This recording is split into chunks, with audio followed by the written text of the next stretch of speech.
Hi mga kabunggay, for today's video. So, dumating na yung order ko at ipapakita ko sa inyo. Wait lang. It's amazing. Ang ganda niya talaga, yung quality niya, ang ganda. Yan. So, dumating siya kahapon. And, super saya. So, kata siya ng RD. Kasi dyan nagtrabaho yung asawa ko. So, diba?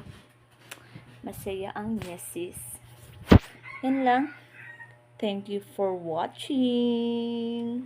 You want it, take it.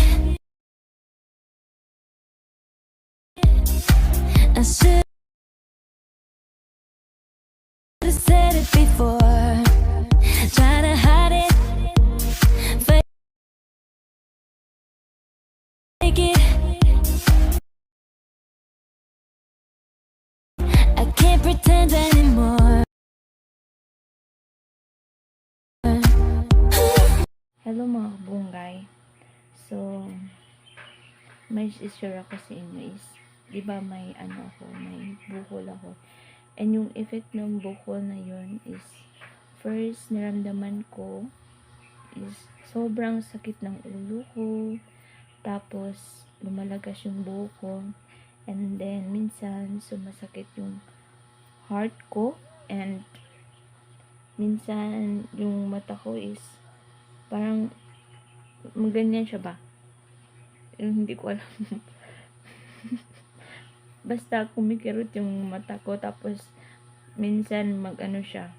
Parang bigla siyang ganyan. Hindi ko alam kung ang tawag yan sa Tagalog. And then, yung timbang ko is palaki talaga siya. And pataba na pataba talaga ako. Tapos dry yung skin. Yun yung napansin ko talaga sa katawan ko ngayon. And for now, nagpapagaling muna ako.